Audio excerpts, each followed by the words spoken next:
उच्छल जगति तरंगा, तब शुभ नामे जागे, तब शुभ आशीष मांगे, गाहे तब जय गाथा, जन जन मंगल दायक जय हे, भारत भाग्य विधाता।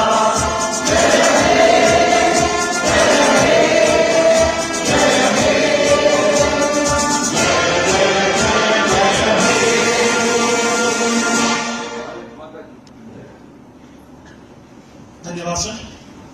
अब मैं श्री पीयूष आनंद डीजी एनडीआरएफ से सादर अनुरोध करता हूं कि वो माननीय मुख्यमंत्री उत्तराखंड शासन को स्मृति के स्वरूप एक पौधा और मोमेंटो भेंट करने की कृपा करें, जो हमारे सम्मान और कृतज्ञता का प्रतीक होगा। DG NDRF.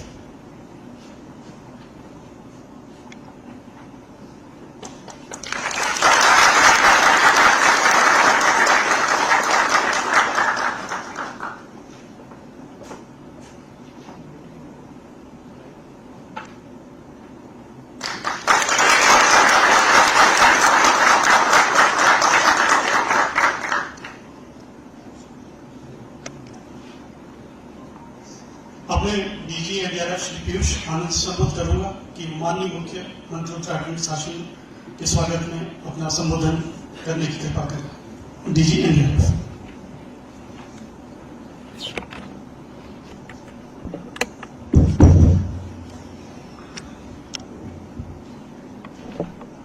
श्री पुष्कर सिंह धामी, माननीय मुख्यमंत्री उत्तराखंड, श्री आनंद वर्धन, मुख्य सचिव उत्तराखंड सरकार, श्री दीपम सेठ, पुलिस महानिदेशक उत्तराखंड, श्री विनय रोहेला, वीसी एसडीएमए, श्री विनोद सुमन, सचिव आपदा प्रबंधन, यहां उपस्थित एनडीआरएफ के मेरे बहादुर साथियों, मैं संपूर्ण एनडीआरएफ परिवार की ओर से एनडीआरएफ के इस तीसरे माउंटेनियरिंग एक्सपीडिशन की फ्लैग ऑफ सेरेमनी में माननीय मुख्यमंत्री जी एवं सभी अतिथियों का हार्दिक स्वागत एवं अभिनंदन करता हूं।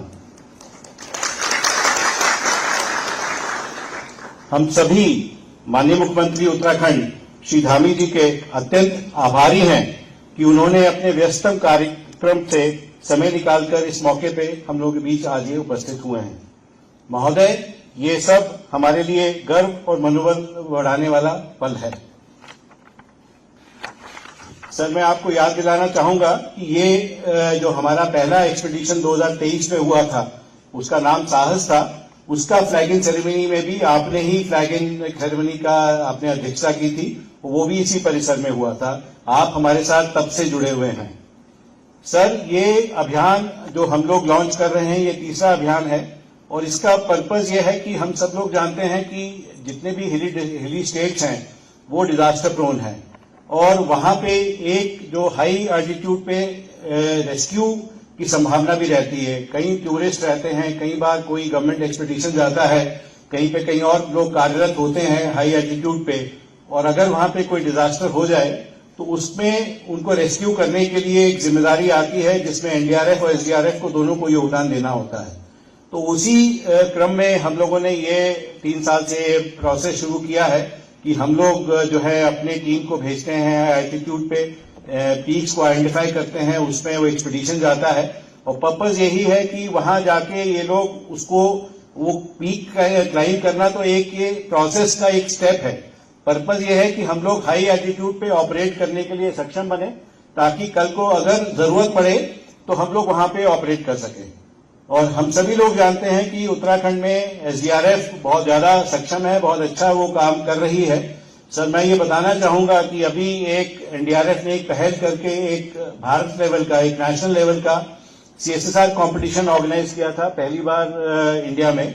और उसमें क्योंकि ये हम लोग सभी जानते हैं कि जो एक समस्या ज्यादातर आती है, जैसे अगर हम लोग डिजास्टर की बात करें और पूरे नेशनल लैंडस्केप पे बात करें तो सबसे ज्यादा जो हमारे यहाँ जो दिक्कत होती है, नुकसान होता है, वो फ्लड्स में और साइक्लोन्स में होता है।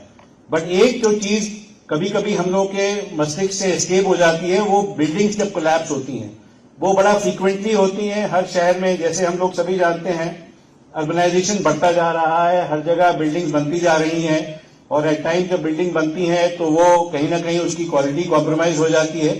तो जो बिल्डिंग कोलैप्स होती है उसमें जो भी आदमी उस बिल्डिंग में रह रहे हैं उनको बचने निकलने का मौका भी नहीं मिल पाता है, बिकॉज साइक्लोन्स में या फ्लड्स में तो हमारा जो डिजास्टर का प्रिडिक्शन मैकेनिज्म है बहुत अच्छा हो गया है पूरे देश का, बट बिल्डिंग कोलैप्स में पता नहीं चलता है कि कौन सी बिल्डिंग कब कोलैप्स हो जाए। तो हम लोगों ने ये सोच के कि इसकी कैपेसिटी बिल्डिंग कैसे हो, तो हम लोगों ने एक कॉम्पिटिशन ऑर्गेनाइज किया था अभी पिछले 4 महीने पहले ही पूरे कंट्री में सर। तो उसमें मैं ये बताना चाहूंगा कि इसमें सर जो सेकंड आई थी वो उत्तराखंड की एसडीआरएफ आई थी। तो ये निश्चित रूप से ये बताती है कि उत्तराखंड की एसडीआरएफ वाकई बहुत ज्यादा अच्छी तरीके से ट्रेंड है। और ये हम सब लोगों को पता है कि सर उत्तराखंड सरकार ने ऑलरेडी उनके लिए 10% अलाउंस भी सैंक्शन किया हुआ है और जो 9000 फीट के ऊपर वो लोग होते हैं उनको स्पेशल अलाउंस मिलता है। तो ये वाकई ऐसी चीज जो अनुकरणीय है। इनफैक्ट आप ही ने जो अलाउंस सैंक्शन किया था उसी पेपर के आधार पे भी पिछले साल हम लोगों को भी कुछ अलाउंस भारत सरकार ने दिया है एनडीआरएफ को। तो उसके लिए भी अगेन सर हम लोग एसडीआरएफ उत्तराखंड और उसके अधिकारियों को और आप सबको धन्यवाद देना चाहेंगे। सर एनडीआरएफ का एक मैंडेट रहता है कैपेसिटी बिल्डिंग का, तो उसके तहत सर हम लोग एसडीआरएफ को सभी जगह ट्रेनिंग भी देते हैं। उसके अलावा जो हम लोगों ने कुछ किया है वो मैं सर आपकी जानकारी में डालना चाहूंगा। सर एक हम लोग जो एसडीआरएफ को ट्रेनिंग देते हैं, यद्यपि एसडीआरएफ उत्तराखंड का तो अपनी ट्रेनिंग कैपेसिटी बड़ी अच्छी है तो वो जल्दी हमारे यहाँ कम आते हैं, पहले ज्यादा आते थे। अभी पिछले साल करीब 14 लोगों ने ही हमारे यहाँ ट्रेनिंग प्राप्त की है। पर पिछले 3 साल में हमने करीब 5000 अलग अलग स्टेट के एसडीआरएफ के लोगों को ट्रेन किया है सर। और एक चीज हम लोगों ने ये की है कि ये ट्रेनिंग हम लोगों ने बिल्कुल फ्री ऑफ कॉस्ट कर दी है। पहले थोड़ा मोटा पैसा दिया जाता था तो ये होता था कुछ स्टेट में बजट का इश्यू आता था तो ये हुआ कि फर्क क्या पड़ता है, मतलब ये एक स्टेट से दूसरे स्टेट की पॉकेट में जा रहा है, कोई ऐसा बड़ा चीज तो है नहीं। तो उसको हम लोगों ने अभी पिछले साल से फ्री ऑफ कॉस्ट कर दिया।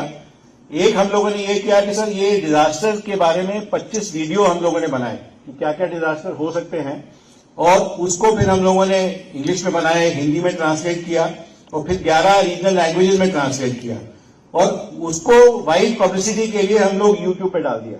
तो अब तो कोई भी आदमी चाहे वो जाके यूट्यूब पे वो वीडियो देख सकता है और वो अपनी जानकारी की उस डिजास्टर में क्या चीज एज अ सिटीजन वो कर सकता है, एज अ वॉलंटियर कर सकता है, एज अ डिजास्टर प्रोफेशनल कर सकता है, वो उसमें उसकी जानकारी अवेलेबल है। सर उसी कैपेसिटी बिल्डिंग में एक चीज हम लोग करते हैं, बिकॉज नॉर्मली कोई भी एसडीआरएफ जब होती है तो उसको इक्विपमेंट की जरूरत है। एसडीआरएफ में जनशक्ति के अलावा 3 चीजें और हो जाती हैं, उसकी फिटनेस, उसकी ट्रेनिंग और उसकी टेक्नोलॉजी। तो टेक्नोलॉजी में ये होता है कि नॉर्मली एक ही चीज हर आदमी, री इन्वेंटिंग द व्हील वाली जो बात है कि लखनऊ वाले भी उस पर रिसर्च कर रहे हैं, उत्तराखंड भी कर रहा है, एनडीआरएफ भी कर रहा है और स्टेट्स भी कर रहे हैं। तो हमने जितने भी अपने स्पेसिफिकेशंस हैं अगेन हमने अपनी वेबसाइट पे डाल दिए हैं कि किसी को भी वो लेना है जस्ट आप वेबसाइट पे जाए, जो ओपन वेबसाइट है, कहीं किसी को पूछना नहीं है, अपने आप जाके देखे, आपको सूट करता है आप दीजिए, आपको उससे बेटर लेना है आपकी मर्जी है। बट मकसद ये है कि कैपेसिटी बिल्डिंग एसडीआरएफ की हो जानी चाहिए, क्योंकि डिजास्टर जब होती है तो ये हम सब की जिम्मेदारी है, हमारी अपने जो जनता है उसके प्रति जवाबदेही है कि हम जल्दी से जल्दी पहुंचे। तो उसी क्रम में एक चीज हम लोगों ने हर स्टेट में रिक्वेस्ट की है, सर आपसे भी हम लोगों ने रिक्वेस्ट की है, आपके यहाँ हम लोगों को बड़ी मदद मिली है। हम लोग ने पिछले बार जब हमने रिक्वेस्ट किया था तो ये 4 धाम यात्रा के लिए, तो हम लोगों ने प्रोएक्टिवली कहा था कि हम लोग ज्यादा एडवांस में डिप्लॉय हो जाएं। ये इसलिए नहीं कि हमें पता है कि डिजास्टर होने वाली है, ताकि अगर डिजास्टर हो तो हम लोग जल्दी से जल्दी रिस्पॉन्ड कर पाए। तो लास्ट ईयर सर हम लोग को आप लोगों ने सब जगह जहां जहां हम लोग क्या गए थे वहां अकोमोडेशन दे दिया गया। इस बार भी हम लोग की टीमें जो है 4 धाम यात्रा के चलते प्री डिप्लॉय हो गई हैं। और उसी क्रम में सर हमारी बटालियन हेडक्वार्टर में सर सरकार ने जमीन हम लोग को हल्द्वानी में दी है। अब उस पर हम लोग अप्रूवल के लिए भारत सरकार को मूव कर रहे हैं, जब वो पैसा सैंक्शन होगा हम वो बिल्डिंगें बनाएंगे। बट हम लोग उसी में हमारे पास एक कॉन्सेप्ट होता है कि जो रीजनल सेंटर्स हमारे होते हैं, तो जैसे एक चमोली में होना है, एक उत्तराकाशी में होना है और एक हमारा ऑलरेडी देहरादून में एग्जिस्ट करता है और एक पिथौरागढ़ में होना है। तो सर वहां पे हम लोग चीफ सेक्रेटरी साहब के और सारे ऑफिसर्स के टच में हैं, तो थोड़ा वहां पे सर जमीन हम लोग को थोड़ा अगर थोड़ा प्रायोरिटी पे मिल जाए तो हम लोग की टीमें वहां परमानेंटली स्टेशन हो पाएंगी और ताकि जब वहां पे अगर जरूरत पड़े तो वो जल्दी से जल्दी रिस्पॉन्ड कर सकें। सर मैं पुनः आपका और जो भी हमारे विशिष्ट अतिथि यहाँ आए हैं उनका पुनः धन्यवाद देना चाहूंगा। कि आप सब लोगों ने अपने बिजी शेड्यूल से टाइम निकाला और आप लोगों ने इस प्रोग्राम में शिरकत की।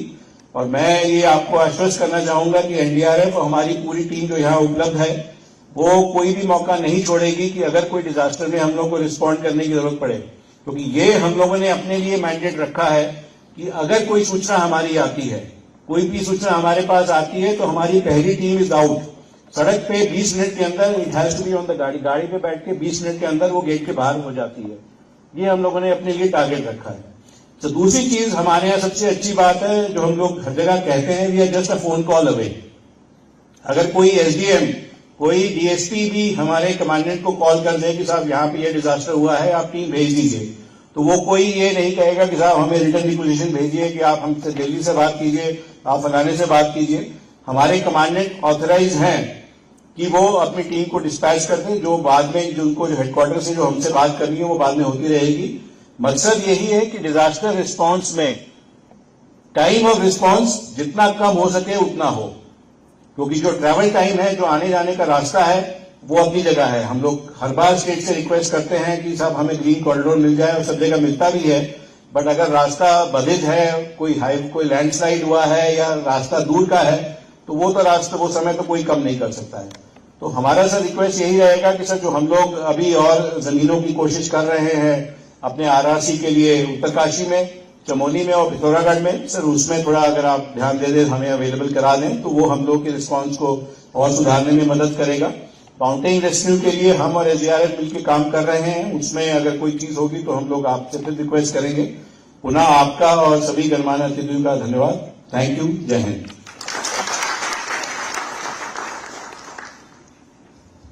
धन्यवाद सर।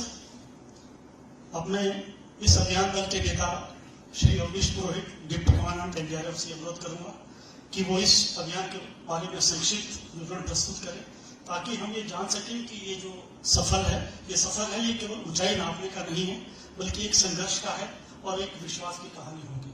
श्री अवनीश पुरोहित, डिप्टी कमांडेंट एक्सपीडिशन लीडर।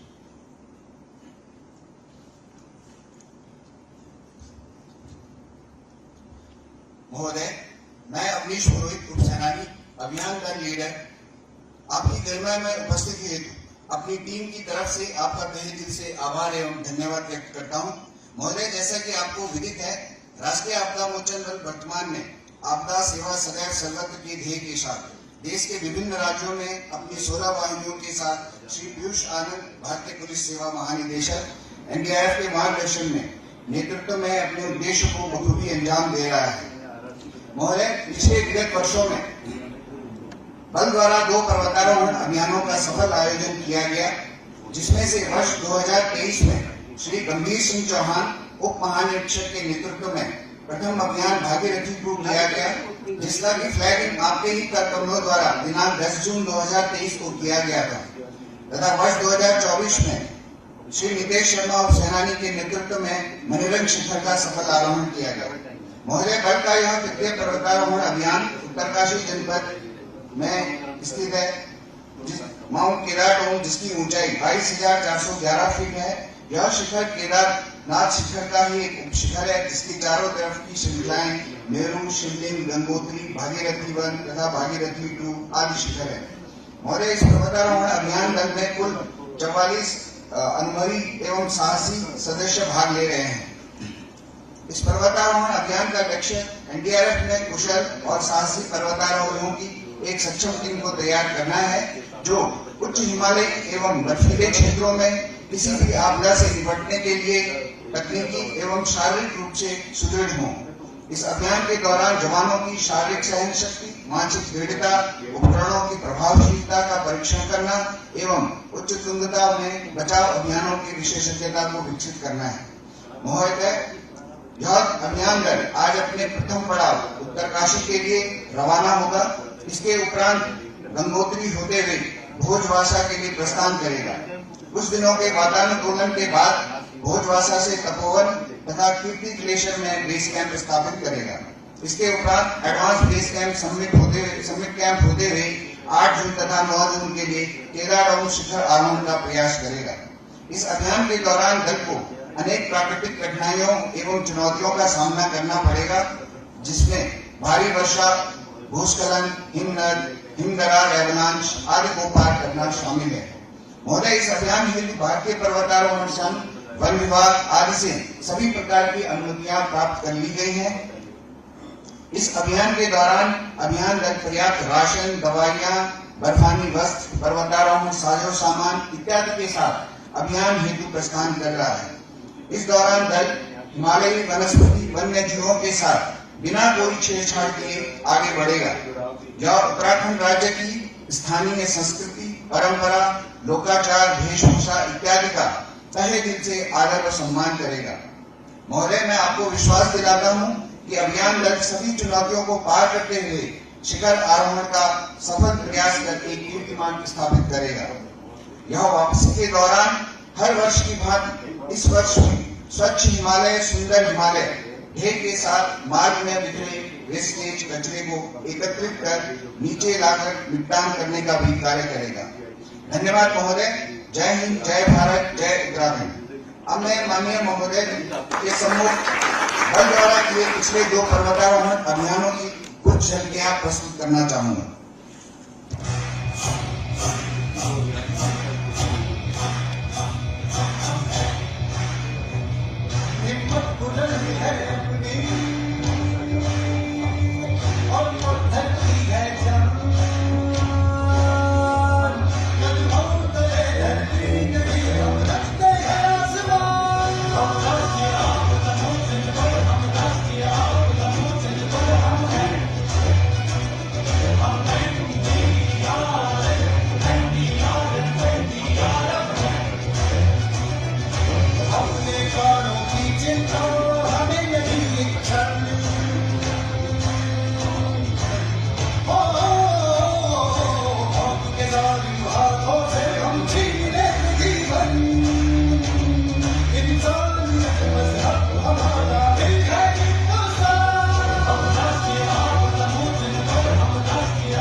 विलंब केहू कारण कीजे, तुरंत कपि में कहे आयुष दीजिए।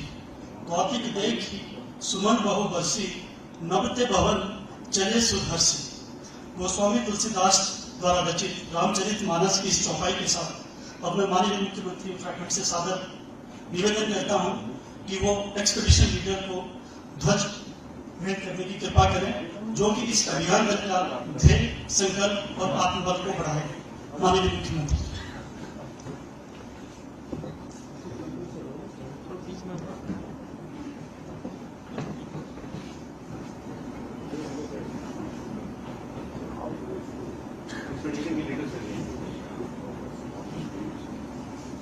बीच में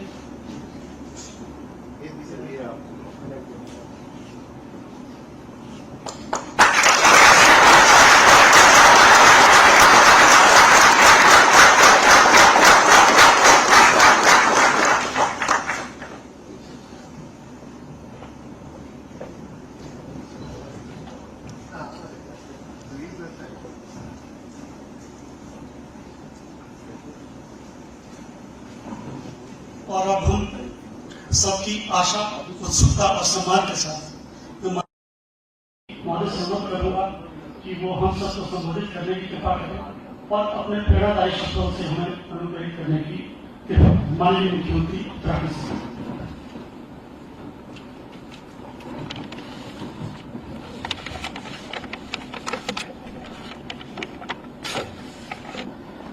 भारत माता की भारत माता की जय हिंद जय हिंद। एनडीआरएफ के तीसरे पर्वतारोहण अभियान के फ्लैग ऑफ के अवसर पर मंच पर आसीन उत्तराखंड राज्य के मुख्य सचिव श्री आनंद रतन जी, DG NDRF Shri Piyush Anand ji, police महानिदेशक उत्तराखंड श्री दीपम सेठ जी और उत्तराखंड राज्य आपदा प्रबंधन सलाहकार समिति के वाइस चेयरमैन श्री विनय रोहला जी, हमारे आपदा प्रबंधन के सचिव श्री विनोद समन जी और यहाँ पर एनडीआरएफ के सभी हमारे अधिकारीगण, सभी हमारे बहादुर जवान। मैं आज इस फ्लैग ऑफ के अवसर पर आप सभी के इस मुख्य सेवक सदन में आने पर, इस अवसर पर उपस्थित होने के लिए और विभिन्न आपदाओं के अवसर पर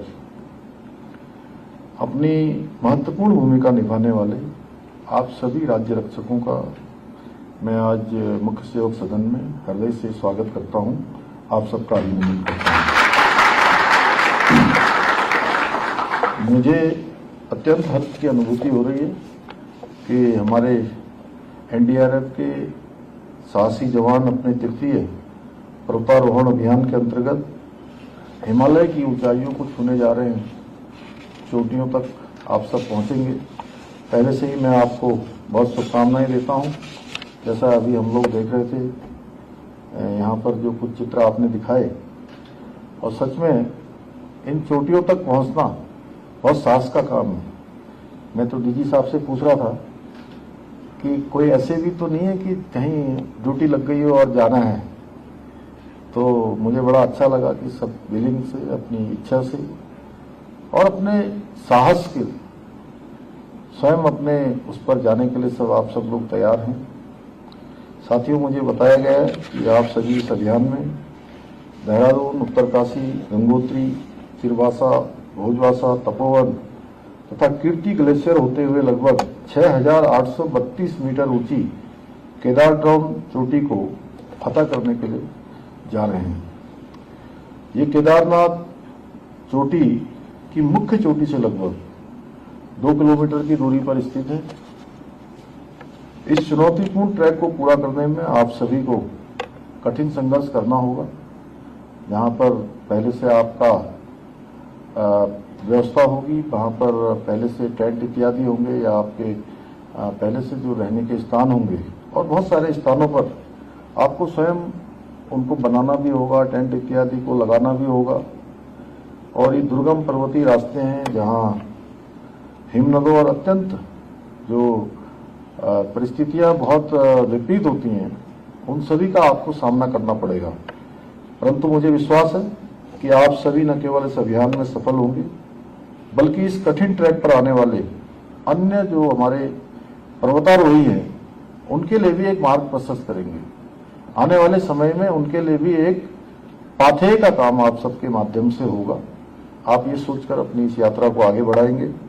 मैं आप सभी को इस अभूतपूर्व यात्रा के लिए ढेरों शुभकामनाएं देता हूं और बाबा केदार से, भगवान बद्री विशाल से, गंगा मैया से प्रार्थना करता हूं कि आपकी यात्रा को सफल करें और आप सकुशल इस यात्रा को पूरा करें।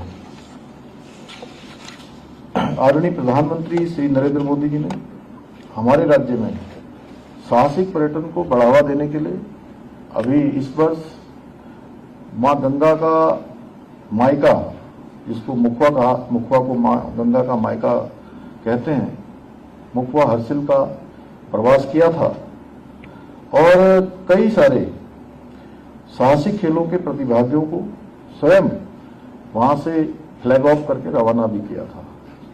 बहुत सारे हमारे विभिन्न विभागों के, विभिन्न हमारे सशस्त्र बलों के जवानों की जो टुकड़ियों को रवाना किया था, तो वो हमारी जो टुकड़ियां हैं वो हमारा जो पहले गांव, पहले इनको पहला गांव नहीं कहा जाता था, जो हमारे सीमावर्ती गांव होते थे उन गांवों को अंतिम गांव कहा जाता था। आदरणीय प्रधानमंत्री श्री नरेंद्र मोदी जी जब माड़ा गांव में आए थे 2022 में, 21 अक्टूबर 2022 को, उन्होंने माड़ा गांव से ही कहा था कि अब ये माड़ा गांव, जिसको भारत का अंतिम गांव कहा जाता है, यह भारत का अंतिम गांव नहीं होगा। ये माड़ा सहित जितने भी ऐसे गांव हैं वो भारत के अब पहले गांव के नाम से जाने जाएंगे। पहले गांव से नाम से उनकी जो भी सुविधाएं होंगी, जो भी अवस्थापनाएं होंगी, जो भी विकास के काम होंगे, पहले गांव के रूप में उनको प्राथमिकता दी जाएगी। ऐसे ही नेलांग और जतंग गांव के लिए भी उस दिन टोलियों को रवाना किया था। आदरणीय प्रधानमंत्री जी के मार्गदर्शन से, उनके सहयोग से हमारे राज्य को साहसिक खेलों और इको टूरिज्म के प्रमुख केंद्र के रूप में स्थापित करने के लिए भी हम निरंतर प्रयास कर रहे हैं। इसमें अनेक साहसिक खेल हैं और इस बार मैं आपको बताऊं कि जहां हमने हमारे राज्य के अंदर 38वें राष्ट्रीय खेलों का आयोजन हुआ, 38वें राष्ट्रीय खेलों के आयोजन में हमारे टिहरी में और शिवपुरी में और शारदा और काली नदी, जो हमारी भारत नेपाल की सीमा बनाती है, एक बड़ा स्थान है। आप सब लोगों में से अगर किसी ने वहां कभी सेवा की हो तो जानते होंगे कि वो काली नदी ही जो है भारत और नेपाल की सीमा को निर्धारित करती है। पीयूष जी, सीमा के इस पार भारत और उस पार नेपाल। तो पहली बार एक रिकॉर्ड बना उस नदी पर रात में रिवर राफ्टिंग की, 38वें राष्ट्रीय खेलों की रिवर राफ्टिंग की प्रतियोगिता आयोजित की गई और ये भी जो है Guinness book of world record है।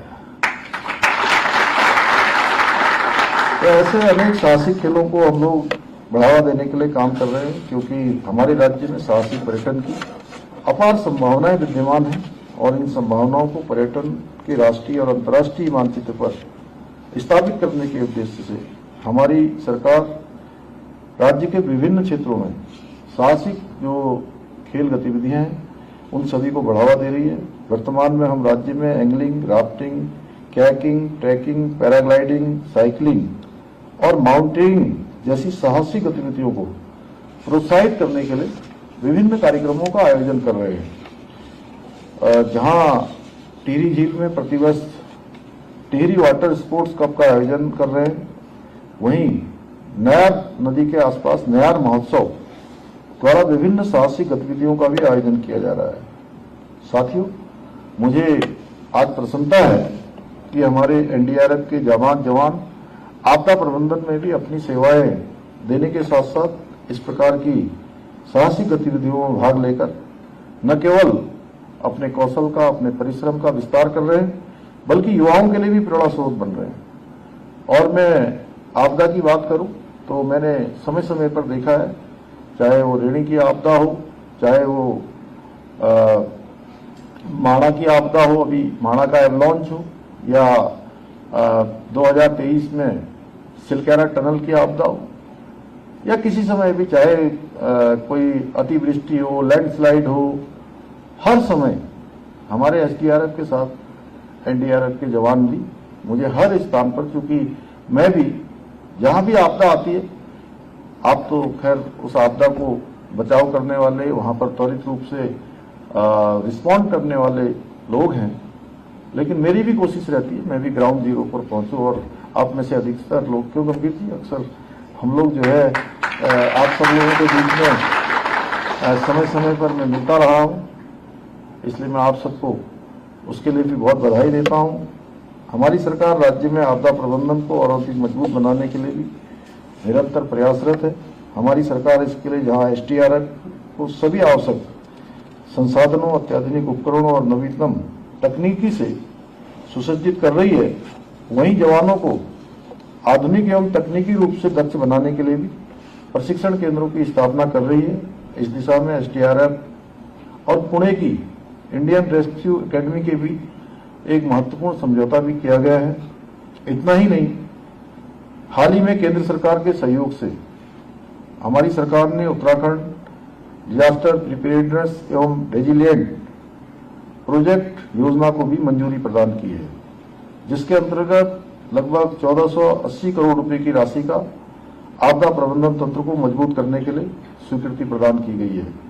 ये सभी प्रयास न केवल हमारे राज्य को आपदा प्रबंधन के क्षेत्र में और अधिक मजबूती प्रदान करेंगे, सक्षम बनाएंगे, बल्कि राज्य के नागरिकों को और राज्य के नागरिकों के साथ साथ पूरे देश दुनिया से आने वाले हमारे यहाँ तीर्थयात्री, श्रद्धालु, पर्यटक जो आते हैं, उनकी सुरक्षा सुनिश्चित करने में भी बहुत महत्वपूर्ण भूमिका निभाएंगे।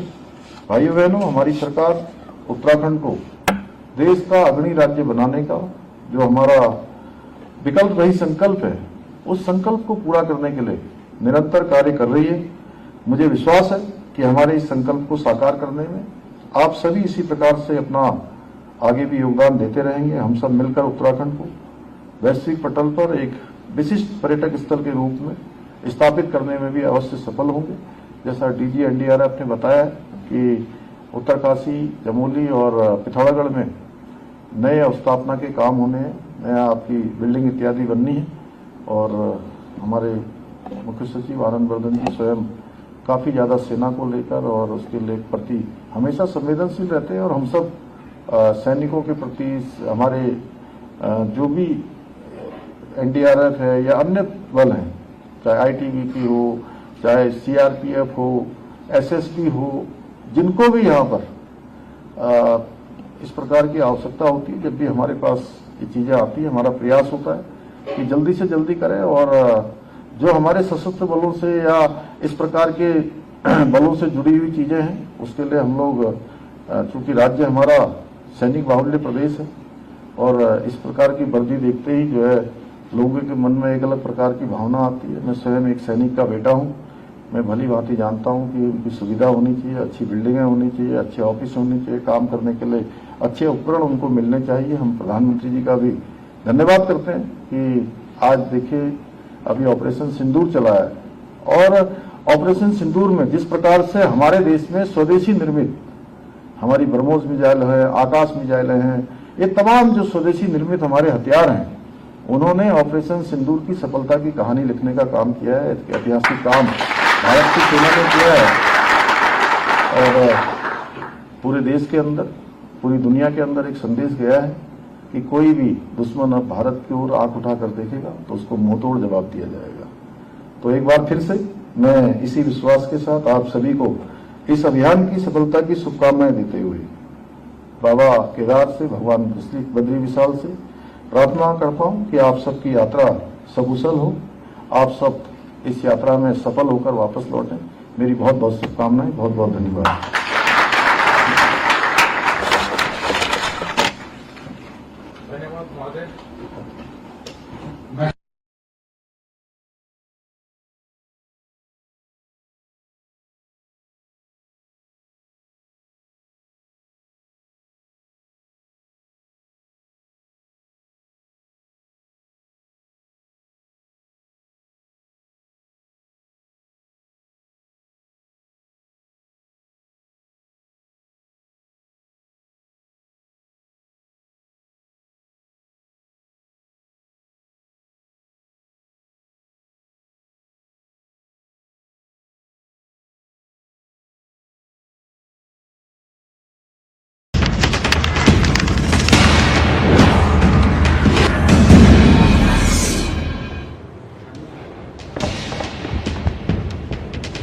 नमस्कार, मैं हूं प्रकाश श्रीवास्तव। हमारे खास कार्यक्रम पूरा सच में आपका स्वागत है। और खबरों की दुनिया में पूरा सच बहुत जरूरी होता है, क्योंकि झूठ से भी खतरनाक होता है अधूरा सच, और उसी तरह खतरनाक होती है अधूरी खबर। इसलिए हर खबर का पूरा सच हम आपको बताएंगे, वो भी तथ्यों, तर्कों और सबूतों के साथ। तो आइए बिना देर किए देखते हैं पूरा सच।